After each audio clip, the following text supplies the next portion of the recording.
Une élite glauque et incestueuse, c'est en résumé le feuilleton macabre qui se déroule sous nos yeux avec les accusations de viol qui pèsent sur le politologue Olivier Duhamel. Le point avec Olivier Frère-Jacques.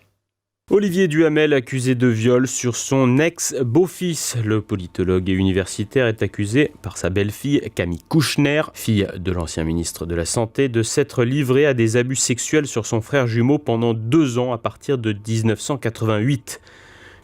Des accusations morbides qui ont donné lieu à des déclarations tout aussi ahurissantes d'un des principaux intéressés, Bernard Kouchner.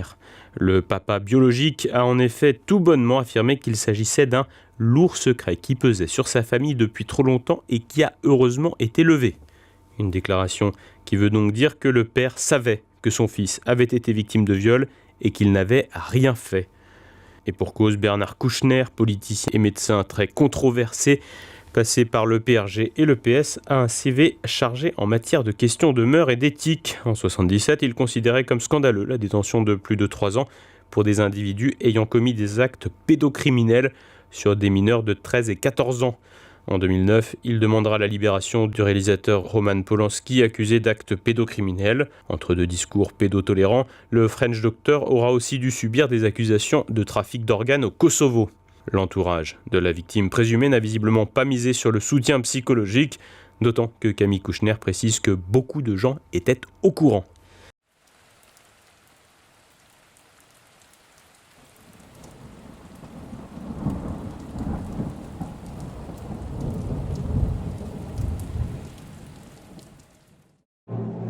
Ici, Londres.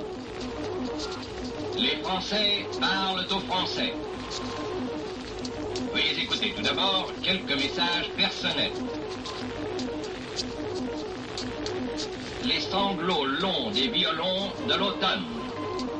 Je répète, les sanglots longs des violons de l'automne blessent mon cœur d'une langueur monotone. Je répète, blessent mon cœur d'une langueur monotone.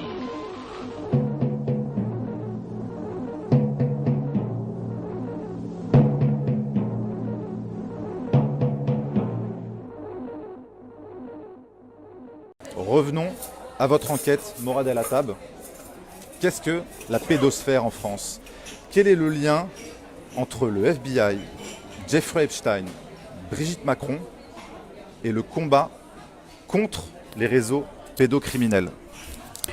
Moi, effectivement, ayant des relais et des réseaux internationaux, j'ai commencé quand même à interroger et des gens m'ont dit « Mais écoutez, monsieur El Hattab, c'est quand même assez surprenant. C'est les gens qui entourent Brigitte Macron à l'Élysée. Il y a des personnages interlopes.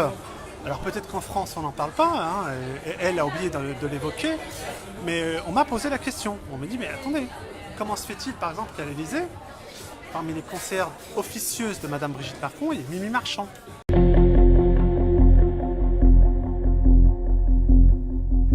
Alors, Mimi Marchand, c'est un vrai personnage de roman. Un personnage balsacien qui a eu plusieurs vies. Elle a d'abord eu une vie rangée, avant de tomber dans la délinquance, d'être mariée à un voyou. Et puis ensuite, elle a été garagiste, elle a tenu des boîtes de nuit, des boîtes de filles. Et puis elle a atterri, elle a déboulé dans la presse People au moment où c'était le grand boom. Et elle est devenue la grande prêtresse de la presse People avant de se retrouver au cœur du pouvoir comme gardienne, en quelque sorte, de l'image privée du couple Macron. Elle a fait de la prison, notamment pour trafic de drogue, c'est-à-dire qu'elle a été arrêtée au volant d'une camionnette avec 500 kilos de shit à l'arrière. Et c'est cette personne-là qui est donc la proche de la première dame. Elle a accompagné Emmanuel Macron à travers toute sa campagne. Elle a aussi bien conseillé la DST, donc c'est-à-dire qu'elle a fait de la formation pour des espions, pour leur apprendre comment se faire passer pour un paparazzi quand ils planquent dans des grands hôtels à l'étranger. Elle a été l'épouse et la compagne de grands braqueurs de banque.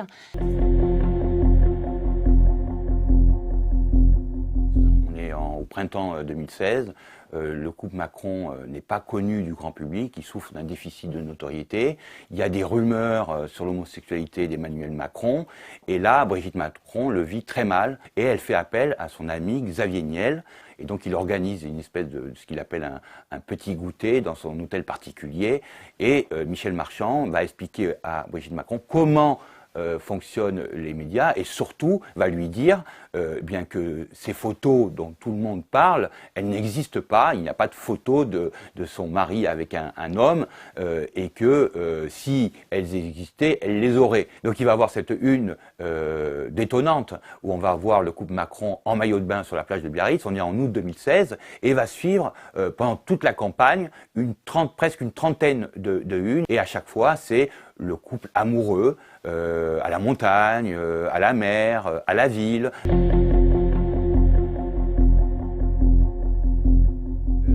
Alexandre Benalla était un relais de Michel Marchand à l'Élysée, il l'a renseigné et il lui permettait surtout de faire rentrer ses photographes, ses paparazzis, avoir les places où il fallait, etc. Et il faisait le ménage avec ceux qui étaient jugés un peu rebelles, en tout cas des paparazzis qui pouvaient écorner l'image du coup présidentiel. Et là, c'en est une preuve, c'est que au plus fort de la crise, Best Image, qui est la plus grosse agence de photos politiques de France, eh bien, ne va mettre en vente aucune image d'Alexandre Benalla. Donc moi j'invite Brigitte Macron à se séparer très rapidement de cette personne parce que déjà on se pose des questions, en l'occurrence aussi le FBI. Mais les réseaux Mimi Marchand, qui est très proche du couple Macron, sont des réseaux, en tout cas pour elle-même, qui a protégé des personnes impliquées dans des affaires de pédocriminalité. Effectivement, et ça c'est extrêmement grave. Alors il y a une autre chose, je ne citerai pas son nom parce que ça serait pas bien, mais il y a le fils d'un homme extrêmement important, milliardaire français, qui a été condamné à 30 mois de prison avec sursis pour diffusion d'images pédopornographiques.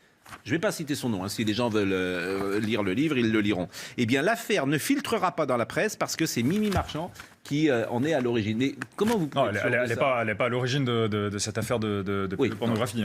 Évidemment, mais elle est à l'origine du fait que ça ne filtrera pas. Mais comment vous êtes au courant que si ça ne sort pas, c'est parce que Mimi Marchand... C'est une affaire qui était connue de l'entourage de ce grand patron, qui était absolument connu de plein de personnes, qui nous en ont, il y en a plusieurs, au moins 4 ou 5 qui nous en ont parlé.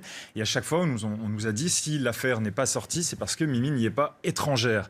C'est parce qu'elle a fait en sorte que certains articles ou certaines informations qui devaient circuler à ce sujet ne sont pas sorties. Mais je pourrais vous dire que c'est un peu moral parce que c'est le fils, c'est pas la personne. Vous voyez, c'est son fils. Donc peut-être. C'est parce que faudrait rencontrer. Alors là, je veux bien qu'on teste son identité. Après, la question, c'est parce que ce monsieur a des liens avec Mimi Marchand, puisque complètement, il a racheté les parts qu'elle détenait dans une de ses boîtes et c'était son patron dans une entreprise de presse People où elle diffusait des informations pas toujours très propres. Et le fils a donc fait circuler des images de petites filles sur le darknet, des images absolument ignobles, et il n'a pas été condamné. Il a été condamné, mais ça n'a pas été rendu public. Voilà. Et Michel Marchand, quand on l'a interrogé, a fini par nous dire « je ne l'ai pas fait pour de l'argent ». Donc c'est bien qu'elle rende des services. Voilà. Autre point qui est très intéressant. Comment se fait-il, autre personnage assez étrange, qui d'ailleurs a délégué La République En Marche, je crois qu'il n'y a que 8 délégués, donc c'est un poste quand même très important, et qui a créé une sorte de structure via l'Élysée, structure des talents, bon bref, qui conseillerait, qui aurait l'oreille du président. En tout cas, il y a plusieurs articles de presse qui le révèlent, a dénommé Jean-Marc Borrello. Alors moi, on m'a posé la question, on m'a dit, mais monsieur à la table quand même, c'est quand même incroyable qu'aujourd'hui, suite à tout le travail que vous avez fait et tout le collectif que vous avez amené, parce que ça a été suivi par des centaines de milliers de personnes, comment se fait-il que Madame Brigitte Macron a une proximité avec ce Jean-Marc Borrello? Bon, alors on tape sur Internet, il y a un truc délirant. Cet homme a été témoin de la défense, était l'ancien administrateur d'une structure qui s'appelait les Tournelles, dont le directeur Robert Megel a été condamné à 11 ans de prison ferme en 2004 pour viol et attouchement sur mineur. Proche de Badinter, Olivier Duhamel prendra la vice-présidence du club du siècle de 2010 à 2012 avant d'en être président à partir du 1er janvier 2021. Une promotion qui aura donc fait long feu.